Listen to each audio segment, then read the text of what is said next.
할렐루야, 반갑습니다. 이한희 목사입니다.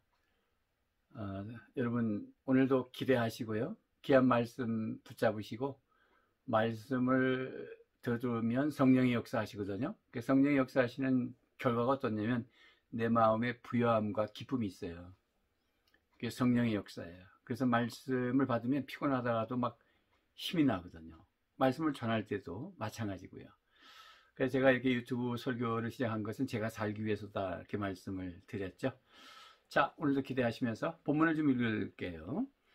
출애굽기 13장입니다. 여러분 지금까지 보고 듣고 알고 내려가서 건져내고 인도하여 데려가려 하노라. 출애굽기 3장 7절 8절에 7가지 동사를 출애굽기 1장에서 40장을 이렇게 나열한 건데, 보고 듣고 알고는 1, 2장, 3장에서 11장은 내려가서, 12장이 건져내고, 지난 시간에 건져내고 보혈의 피 얘기를 말씀을 드렸죠. 오늘 이제 13장에서 14장이 홍해를 가는 거예요. 이제 고획이. 그 다음에 15장에서 18장까지가 5대 광야고, 19장 24장이 시내산이고, 25장에서 40장이 성막이에요.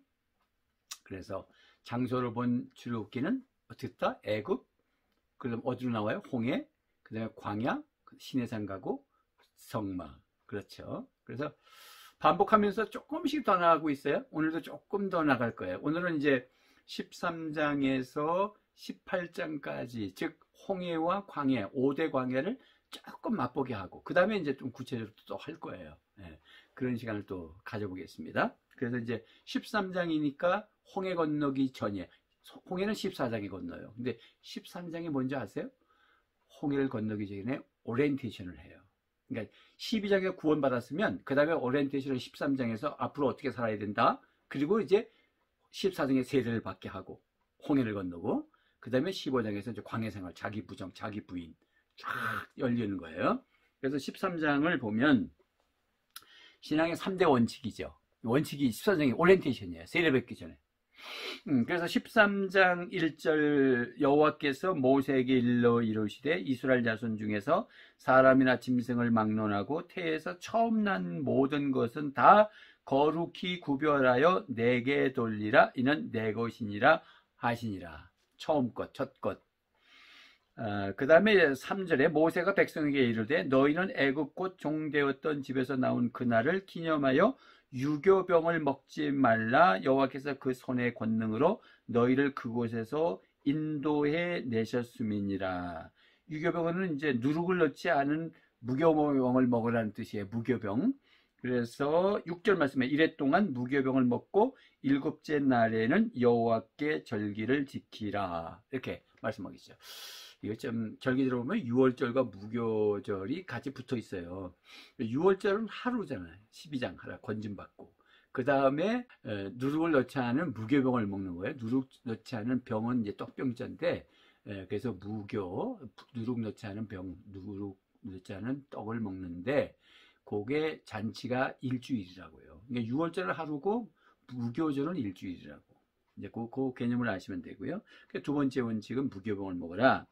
세 번째는 뭐라 그랬냐면, 좀 이렇게 뛰어넘어서 13장 17절 말씀해 보면요, 바로가 백성을 보낸 후에 블레셋 사람의 땅의 길은 가까울지라도 하나님이 그들을 그 길로 인도하지 아니하셨으니, 이는 하나님이 말씀하시기를 이 백성이 전쟁을 하게 되면 마음을 돌이켜 애굽으로 돌아갈까 하셨습니다.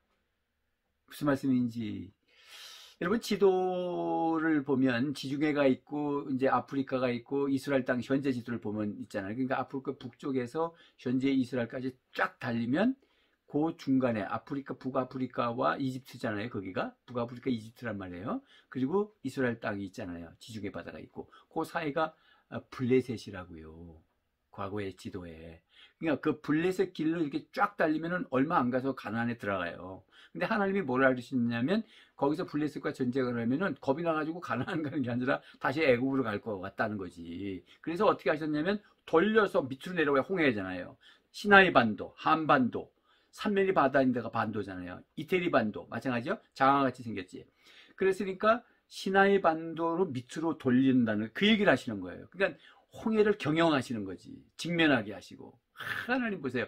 그냥 가면 전쟁 났을 때 블레셋 길 쫙 가라 바로 갈 수 있는데 전쟁 나면 다시 이집트로 갈 것 같아서 출애굽기 13장 17절에 그래서 이제 돌아갈까 하셨습니다. 18절에 그러므로 하나님의 홍해의 광야 길로 돌려 백성을 인도하심에 이스라엘 자손이 애굽 땅에서 대열을 지어 나올 때에 돌렸어요. 머릿속에 상상해 보세요. 시나이 반도 삼각형이잖아요. 아프리카 북부의 이집트고 그 다음에 시나이 반도 그 다음에 가나안 땅 이스라엘 땅이거든요. 근데 홍해를 건너는 홍해는 바다잖아요. 그러니까 이집트에서 돌려서 홍해를 건너서 시나이 반도로 간다고. 그리고 광야를 거쳐서 시내산에 가는 거잖아요. 우리가 지금 출애굽기를 보면. 예. 그리고 시내산에서 성막 짓는 방법 다 알려 주시고 성막 짓잖아요. 그래 하나님 임재하고. 그거의 출애굽기잖아요.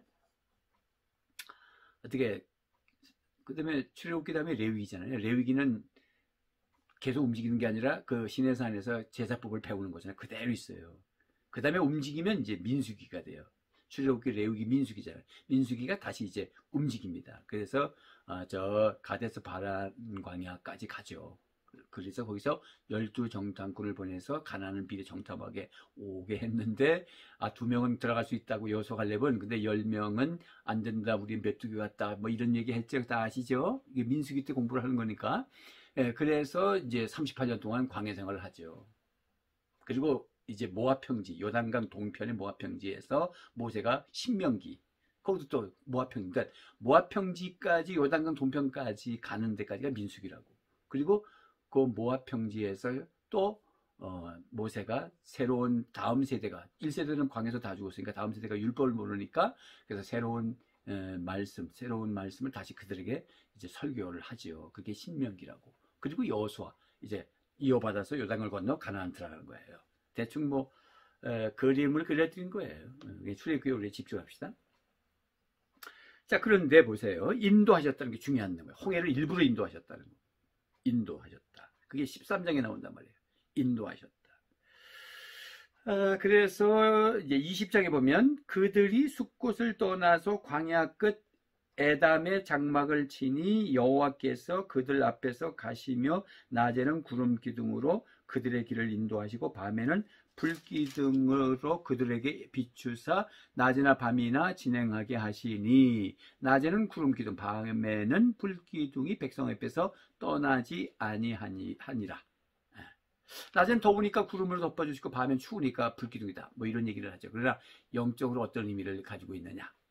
이렇게 세 가지 했어요. 13장에서 14장에서 세례를 받기 전에 13장에서 우리가 그냥 통틀어서 제가 13장 14장의 홍해 15장에서 18장까지가 5대 광야 19장에서 24장이 시내산 25장에서 마지막 40장에 성막 그렇게 했잖아요. 그런데 13장 14장을 제가 조금 더 깊이 들어가는 거예요. 지금 자꾸 반복하는데 13장이 또 조금 더 들어가 보니까 홍해는 14장에서 건너고 13장에서는 하나님이 어떤 원칙을 먼저 가르쳐줘.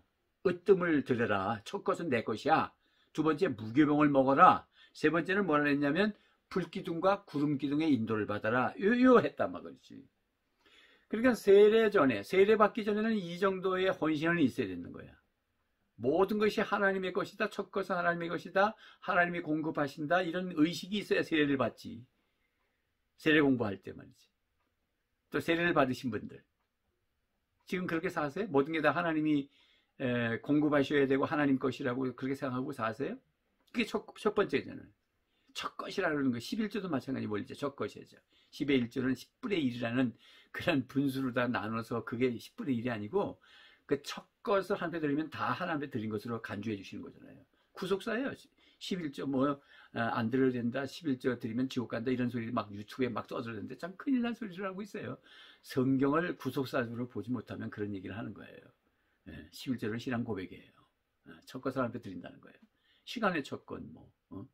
옛날에는 장남이니 지금은 우리가 장남이거든. 우리가 다 장자권이거든요. 그러니까 우리의 삶을 주님께 먼저 드릴 수 있냐 하는 거지.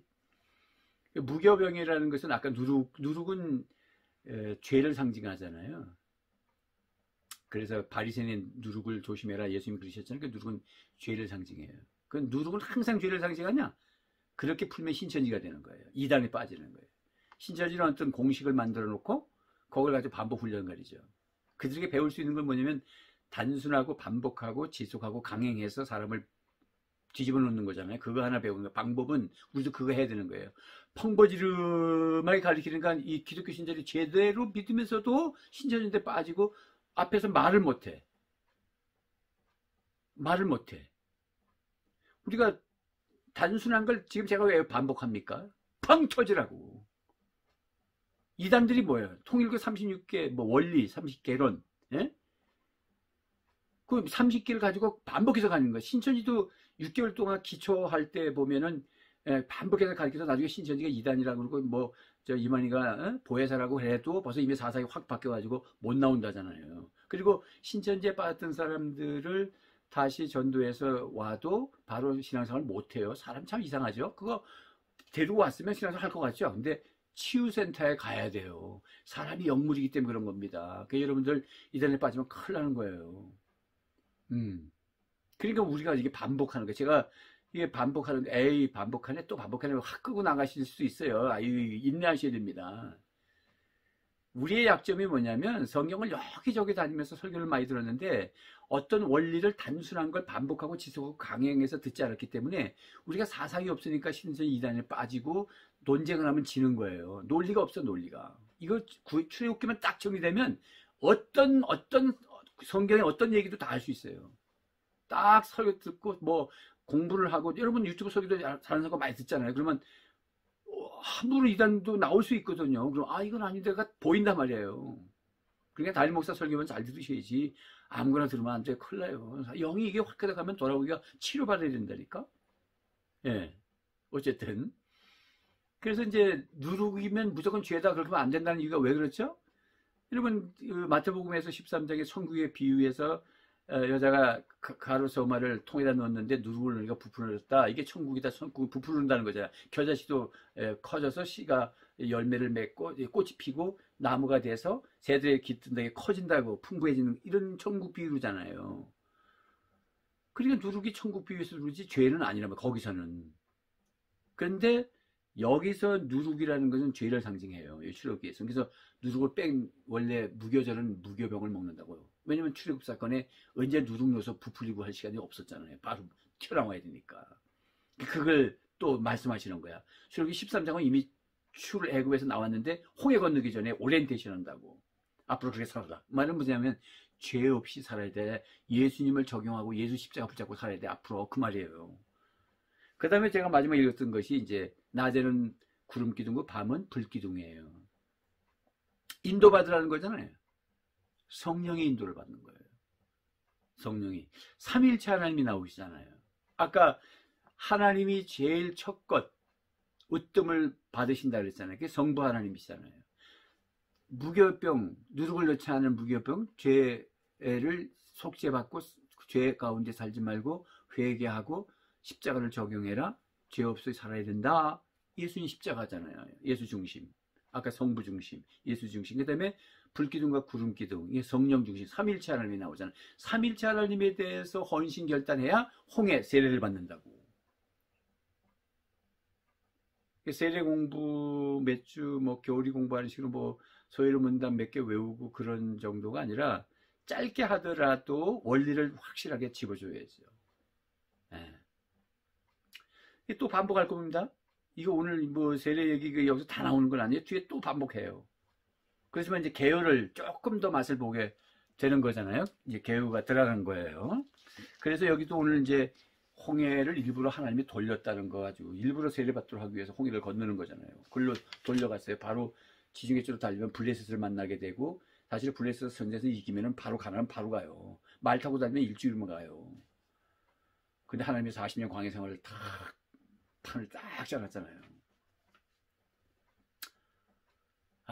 그러니까 빠른 게 다 좋은 건 아니에요.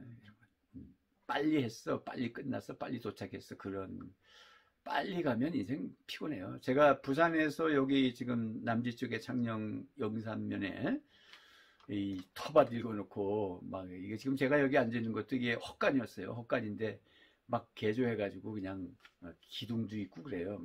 여기 앞에 방 안에 기둥이 2개나 있어요. 여기서 저기 갈 때 1시간 한 20분 걸려요. 근데 빨리 가면 1시간이에요. 그러면은 그냥 집에는 빨리 도착하는데 아무것도 못 보죠. 근데 천천히 그저 100km로 또는 70km, 80km 가면 봄 되면 좌우에 꽃이 쫙 보면 얼마나 좋아요. 가을엔 단풍이 그게 보여요. 천천히 가면 보이는데 빨리 가면 안 보여요.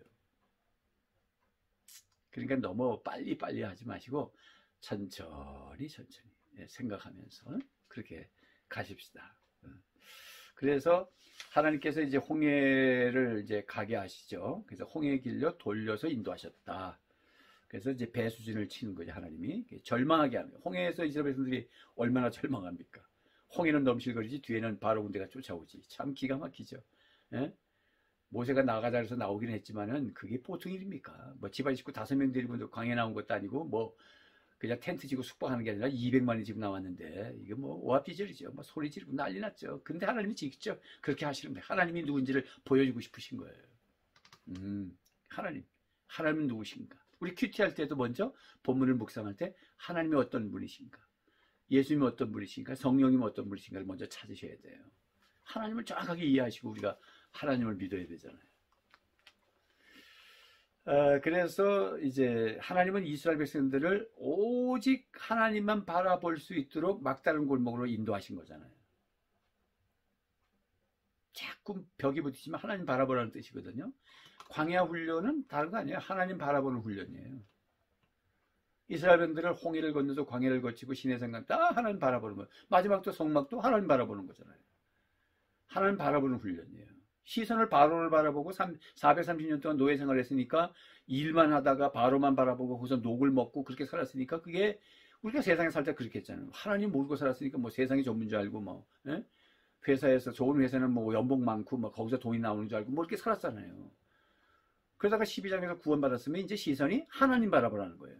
그래서 하나님이 일부러 홍해제를 돌렸다는 거예요.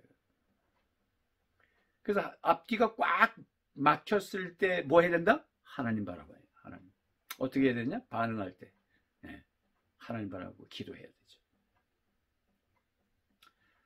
그리고는 이제 이스라엘 백성들은 뭐 우리의 결과치를 알지만은 육지까지 건너시게 하시고 그 다음에 바로 군대를 수장시키잖아요. 하나님이 목격하기 그게 이제 신비 체험을 하는 거예요. 하나님을 경험하게 하는 거죠.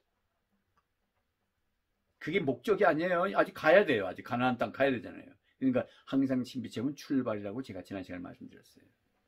그리고는 이제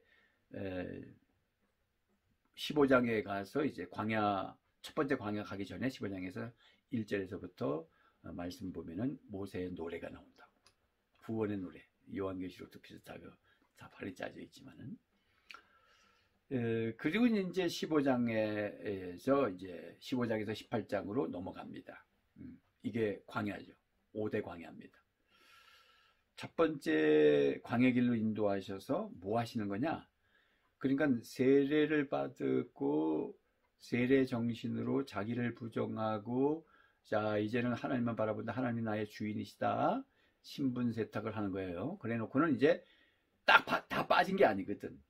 그게 안 되거든. 그래서 광야를 거치면서 끊임없이 자기 부정이에요. 자기 부인. 자기가 죽는 거예요. 광야를 통해서. 그래서 시내산에서 말씀 받으면 말씀이 들어간다고요. 그리고 예배를 드리면 하나님의 임재를 경험하고요. 그러니 뭐 교회에 화가 그냥 막 나고 분나고 싸우고 앉아가지고 풀지도 않고 앉아있다. 그게 무슨 은혜가 되겠어요? 그 절대 원리가 그렇지 않습니다. 자기를 부정하고 광야를 통과하고 자기를 죽이고 자기 십자가를 지어야 세례 통과하고. 그러니까 세례는 물세례를 받는 것으로 끝나는 게 아니라 날마다 바울이 죽노라 그랬잖아요. 그 말은 달리 출애굽기로 말하면 날마다 세례를 받노라, 날마다 광야를 통과하노라 그 말씀이에요. 또 예수님께서 나를 따라오려거든 자기 십자가를 지고 자기를 부인하고 자기 십자가를 지고 나를 따라오느라 그러셨잖아요. 그래서 제가 출애굽기를 하면 성경 전체를 구속사역으로 볼 수 있다 그랬잖아요. 어떤 구절을 딱 보면 다 보인단 말이에요. 보세요.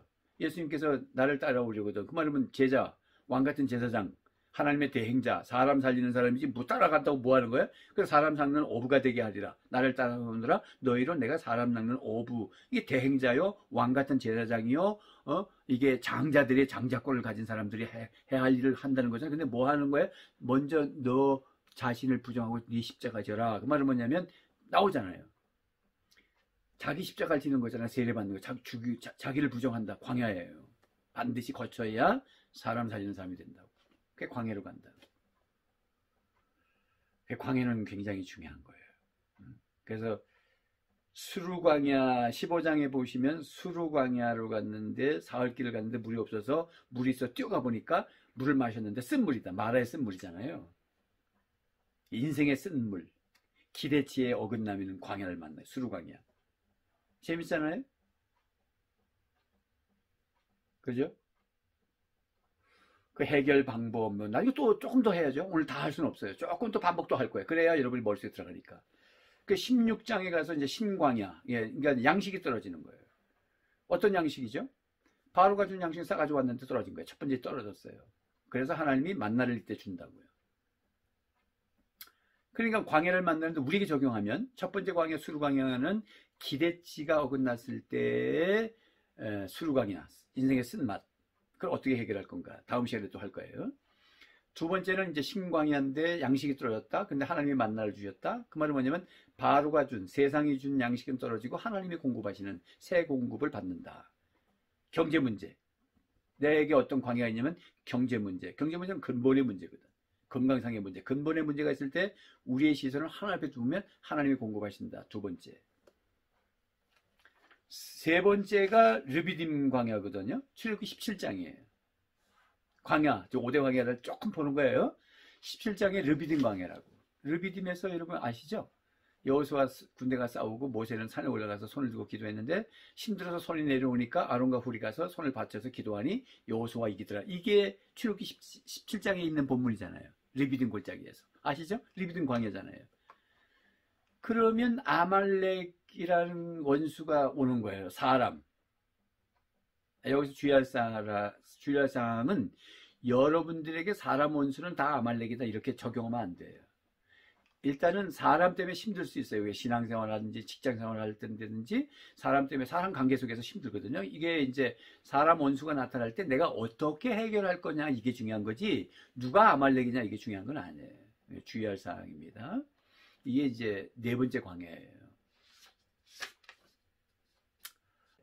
르비딤 17장에 두 가지 르비딤이 있거든. 지금 제가 그 여호수아 군대의 싸움은 르비딤 B 두 번째 뒤에 17장 후반절 말씀이고 앞에 1장에서 17장에서 1절에서 말씀은 목마름이었어. 죄송해요. 예, 목마름. 그러니까 출애굽기 17장에는 르비딤이 두 개가 있는데 앞에 르비딤은 이스라엘 백성들이 이제 목말라서 모세에게 물을 달라고 원망하니까 하나님 앞에 기도하니 반석을 쳐서 물을 마시게 해라. 그랬단 말이죠. 반석을 깨서 물 마시게 했거든요. 그게 르비딤. 그 반석이 누구냐 그랬더니 고린도전서 10장에 그게 그리스도라 그랬다고. 아, 부속사적으로 바울이 푼 거예요.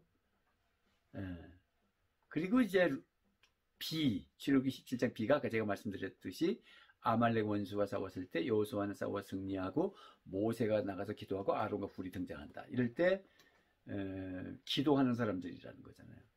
조금 더 구체적으로 할 거예요. 아론과 훌이 중요한 역할을 했어요. 생전 등장하지 않다가 이제 처음 등장하는 거예요. 그러니까 우리가 사람 때문에 힘들 때 생각지 않은 사람이 나를 도와줘요. 기도를 도와주고 이런 얘기예요. 르비딤 A는 목마를 때 인생이 목마르고 드라이할 때 뭐 해야 된다? 그리스도의 반석을 쳐서 생수를 마시는 게 성령 마시는 거죠. 그게 아주 주도 면밀하게 광야 통과하게 돼 있어요. 다섯 번째는 뭐냐? 다섯 번째 출애굽기 18장이에요. 출애굽기 18장이 이제 모세가 상담을 하는 거잖아요. 백성들을. 그래서 이드로 장인이 와가지고 야 모서방 그러다가 너 죽는다. 그래서 일을 나눠서 해라. 그래서 1000부장 100부장 50분 10부장을 세워서 일을 나누고 중요한 건 네가 하고 또 다른 것들은 다 나눠서 해라. 그러니까 광야라고 했으니까 담임 목사 리더십에 대한 어떤 문제가 있을 때 우리는 어떻게 풀어나가야 되냐 요거라고요. 자 오늘 여기까지만 맛보고요. 또 계속해요. 계속 또 반복할 거예요. 기대하십시오. 반복하면서 더 깊이 들어갈 겁니다. 5대 강해를 어떻게 해결할 건지 기대가 크잖아요. 그리고는 이제 신해산 24장에서 19장에서 24장까지가 신해산 들어간다고요. 말씀 받죠. 하나님의 가치관이 뭔지를 배우게 되죠. 그 다음에 25장에서 40장의 성막, 출애굽이 끝이잖아요. 그리고 하나님의 대행자로 쓰임받는 것. 자, 오늘 여기까지 하겠습니다. 찬양 하나 할까요? 찬양해야죠.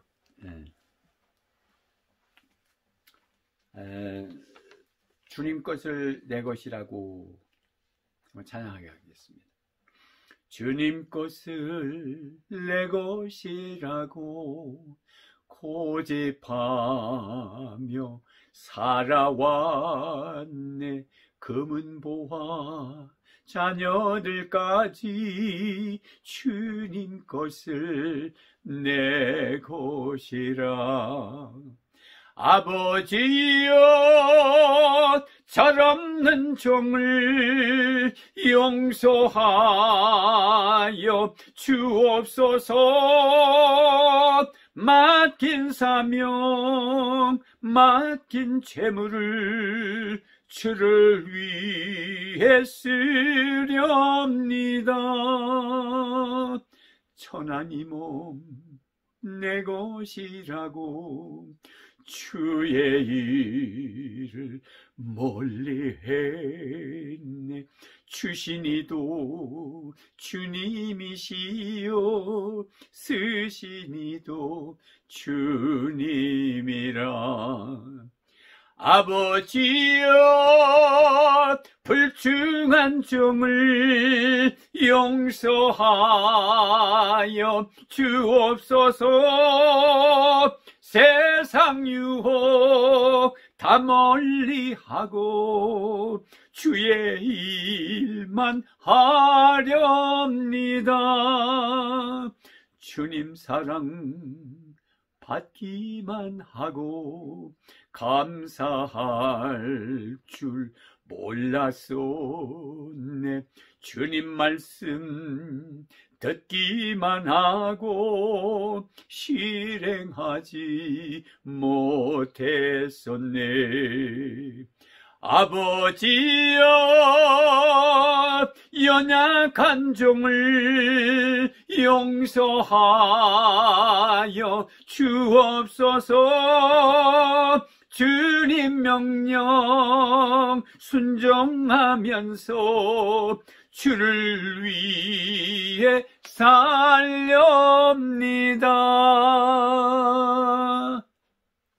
아멘. 여러분 사랑합니다. 존경합니다. 감사합니다.